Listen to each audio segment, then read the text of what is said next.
லங்காதீப பத்திரிகை பிரதான தலைப்புச் செய்தியாக தந்திருக்கிறது. மாச தெகாக் அத்ருதன் ராஜித் அத்த உசாவியட் என்பதாக அதற்கு தலைப்பிடப்பட்டிருப்பதை நாங்கள் காணக்கூடியதாக இருக்கிறது.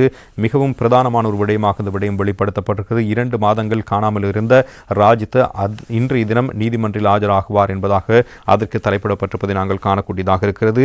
அதே சந்தர்ப்பத்தில் வீரகேசரி பத்திரிகை அதனை தந்திருக்கிறது. ராஜித் சீராய்வு மனு தாக்கல் நீதிமன்றில் இன்று ஆஜராவார் என்பதாகவும், தினக்குரல் பத்திரிகை ராஜித் இன்று நீதிமன்றம் வருவார் என்பதாகவும் அதற்கு தலைப்பினை வழங்கியிருப்பதை நாங்கள் காணலாம். பிரதானமான ஒரு செய்தியாக இந்த செய்தி இன்றைய தினம் வெளிப்படுத்தப்பட்டிருக்கிறது. தினகரன் பத்திரிகையும் இது குறித்த தகவலை இன்றைய தினம் பத்திரிகையில் தந்திருப்பதை நாங்கள் காணலாம். நீதிமன்றில் இன்று ஆஜராகுமாறு ராஜித்தவுக்கு அழைப்பான என்பதாக அதற்கு தலைப்பிடப்பட்டிருக்கிறது. தம்மை கைது செய்யுமாறு கொழும்பு நீதவான் நீதிமன்றம் பிறப்பித்த பிடியாணையை இடைநிறுத்த கோரி முன்னாள் அமைச்சர் ராஜித சேனாரத்ன தாக்கல் செய்திருந்த மனுவை நிராகரித்திருக்கின்ற நீதிமன்றம் அவரை கைது செய்யுமாறு நேற்று அழைப்பாணை பிறப்பித்திருக்கிறது. முன்னாள் அமைச்சர் சேனாரத்னவின் சார்பிலான சட்டத்தரணி குழுவினர் பிடியாணையை இடைநிறுத்துமாறு கோரியிருந்தார்கள். எனினும் இதனை மறுத்திருக்கின்ற உயர் நீதிமன்றம் பிரதிவாதியாக குறிப்பிடப்பட்டிருக்கின்ற லஞ்சம் அல்லது ஊழல் குற்றச்சாட்டுகளை விசாரணைக்கும் ஆணைக்குழுவுக்கு மட்டுமே அழைப்பாணை அனுப்பப்படும் என்றும் தெரிவித்திருந்தது. ராஜித சேனாரத்னவை பிரதிநிதித்துவப்படுத்தும் ஜனாதிபதி சட்டத்தரணி கலிங்க இததிச தமது கட்சிக்காரர் தேவைக்கேற்ப ஆகஸ்ட் 29